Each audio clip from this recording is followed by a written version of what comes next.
दोनों प्रकार की सुविधाएं दे दी गई है।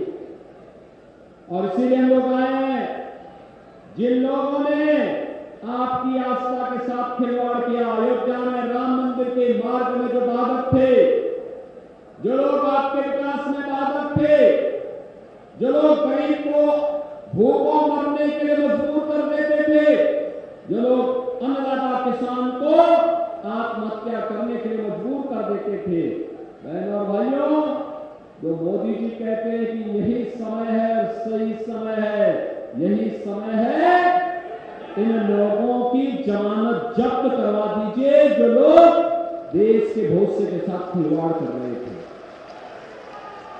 करेंगे, जमानत जब्त करेंगे इन लोगों की, करेंगे। सिगौली फिर से यहां पर मोहनलालगंज संसदीय क्षेत्र से श्री कौशल किशोर को भारी बहुमत से विजयी बना के भेजेगा, भेजेगा, भारी बहुमत से विजयी बना के भेजेगा। हमें इस संकल्प के साथ चलना होगा। मेरे साथ बोलेंगे जय श्री राम। बहनों और भाइयों, ये कांग्रेस और सपा के लोग एक और साजिश कर रहे हैं। इनकी साजिश क्या है? इनकी साजिश है कि बाबा साहब भीमराव अंबेडकर के द्वारा जो संविधान बनाया गया और संविधान के साथ छेड़छाड़ करके अनुसूचित जाति, जनजाति और पिछड़ी जाति के आरक्षण पर सेंध लगाने का काम लोग करने जा रहे हैं। क्या आप अपने अधिकार में किसी को घुसपैठ करने का अधिकार देंगे? क्या इन्होंने यूपीए सरकार के समय कांग्रेस और सपा ये साजिश कर चुकी है।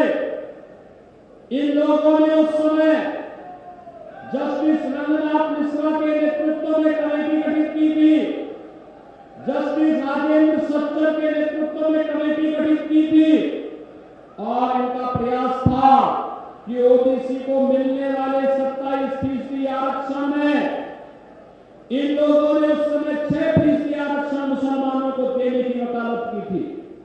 इंडी गठबंधन के एक महत्वपूर्ण घटक आरजेडी के लालू जी ने कहा है बिहार में कि यहां पर हम सभी मुसलमानों को, उन्होंने कहा सभी मुसलमानों को ओबीसी का जितना आरक्षण मिलता दे देंगे। क्या हम हिंदुस्तान में स्वीकार करेंगे? क्या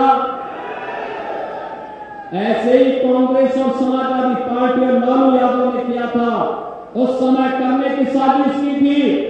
जस्टिस राजेंद्र सच्चर के नेतृत्व में कमेटी गठित की और उस कमेटी ने प्रयास किया था, क्योंकि जब हम लोगों ने रंगनाथ मिश्रा कमेटी का विरोध किया तो बहनों और भाइयों उस समय कांग्रेस ने दूसरी चाल चली फिर। और चाल क्या चली? क्योंकि हमने कहा था कि बाबा साहब भीमराव अंबेडकर ने कहा था कि धर्म के आधार पर आरक्षण नहीं हो सकता, क्योंकि ये भारत के विभाजन का कारण बना था।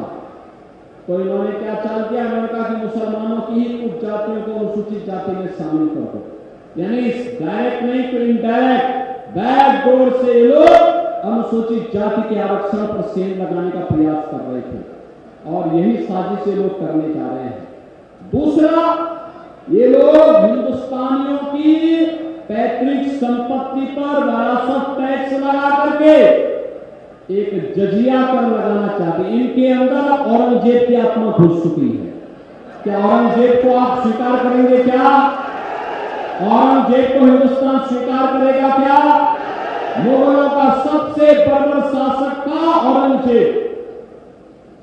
कोई मुसलमान भी, सभ्य मुसलमान ने अपने पुत्र का नाम औरंगजेब नहीं रखता, लेकिन औरंगजेब के जजिया कर को आज कांग्रेस और समाजवादी पार्टी के लोग विरासत टैक्स लगा करके भारत को, हिंदुस्तानियों को अपमानित करके आपकी संपत्ति को ही हड़प जाना चाहते हैं। तीसरा, इनके द्वारा एक और साजिश की जा रही है। कांग्रेस ने अपने घोषणा पत्र में क्या कहा है कि सत्ता में आएंगे तो अल्पसंख्यकों को उनके खान पान की स्वतंत्रता देंगे। बहनों और भाइयों, मैं पूछना चाहता हूं, बहुसंख्यक और अल्पसंख्यक का भोजन ऐसा कौन सा है कि जिसमें भेद हो? ऐसा कौन सा भोजन है अल्पसंख्यक पसंद करता है। अरे रोटी सब वो भी खाते होंगे, ये भी खाते होंगे, दाल चावल वो भी खाते होंगे, भी खाते होंगे, मीठा ये भी खाता होगा, वो भी खाता होगा। लेकिन हाँ, एक जगह आकर के खा जाता है, जब बहुसंख्यक समाज भारत का कहता है कि नहीं, हम गौ मांस नहीं खाएंगे, गौ हत्या को स्वीकार नहीं करेंगे। लेकिन मुसलमान इसको मान्यता देने का कुत्सित प्रयास करता है, चिढ़ाने का काम करता है। और कांग्रेस कह रही है कि उनको गोमांस खाने की स्वतंत्रता देंगे। क्या आप कांग्रेस को वोट देकर के, सपा को वोट देकर के आप ये पाप करेंगे क्या? अरे आने वाली पीढ़ियां और हमारे पूर्वज कभी माफ नहीं करेंगे, कभी माफ नहीं करेंगे इस पाप के लिए कि हम केवल कुछ निहित स्वार्थ के जाति में रह करके हम गौ माता की हत्या की स्वतंत्रता इन कांग्रेसियों को दे देंगे क्या? और इसीलिए मैं आया हूं आपके पास कहने के लिए, मोदी जी का शासन भारत को दुनिया की ताकत बनाने का शासन है। मोदी जी का शासन हमको, भारत को तो दुनिया की ताकत बनाने का अधिकार दे ही रहा है, साथ साथ यह लोग तो सुधर ही रहा है। और अयोध्या धाम में 500 वर्षों के बाद रामलला का विराजमान जो हुआ है ना, तो इस लोक के बाद परलोक में भी अपने पूर्वजों को बताने के लिए कि देखो, आपके संकल्प को हमने पूरा किया, हमारी पीढ़ी ने पूरा किया। क्योंकि ये भारतीय जनता पार्टी की सरकार इस संकल्प को पूरा इसलिए कर पाई, किसने ताकत दी थी? मोदी जी को और योगी जी को। और ताकत आपने दी, आपके कोर्ट ने ताकत दी। अन्यथा अगर इस सपा की सरकार प्रदेश में होती और कांग्रेस की सरकार केंद्र में होती ना, तो राम भक्तों पर गोली वैसे ही चलती जैसे 1990 में उन्होंने चलाई थी। चलाया था ना? राम भक्तों पर गोली चलाने वाले क्या इस देश के अंदर शासन करेंगे क्या?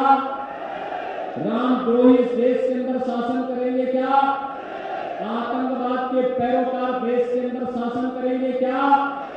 गरीब को भूखों मारने वालों को और किसानों को आत्महत्या करने वालों को क्या देश में शासन करने का अधिकार देंगे क्या? बेटी और व्यापारी की सुरक्षा में सेल लगाने वालों को आप क्या देश में शासन करने का अधिकार देंगे क्या? तो बहनों और भाइयों, इसीलिए हम लोग आए हैं कि देश के स्वर के साथ हमको भी जुड़ना है। और वो स्वर है कि फिर एक बार कौशल किशोर जी भारी बहुमत से विजयी बनकर के जाएंगे ना? जाएंगे। 20 मई को चुनाव है, कल सीतापुर में और मिश्रित में भी चुनाव है, और आपका चुनाव 20 मई को। बहनों और भाइयों, लोकसभा क्षेत्र बहुत बड़ा होता है। कौशल किशोर वैसे एक पक्का आदमी है, घूमते रहते हैं, आपके क्षेत्र में घूमते हैं और भी क्षेत्रों में जाते हैं, केंद्रीय मंत्री हैं, अन्य क्षेत्रों में भी उनको जाना होता है। इसलिए मैं आप सबसे अपील करूंगा, हमारे विधायक हैं, मनीष रावत यहाँ पर है, हमारे जिलाध्यक्ष भी हैं, पदाधिकारी भी हैं, लेकिन मैं आप सबसे अपील करूंगा, आप में से हर व्यक्ति कौशल किशोर बन जाएगा 20 मई तक। कौशल किशोर बनिए, मोदी जी का प्रतिनिधि बनिए, घर घर जाइए, कमल खिलाने का काम करिए और भाजपा को भारी बहुमत से विजयी बनाएंगे।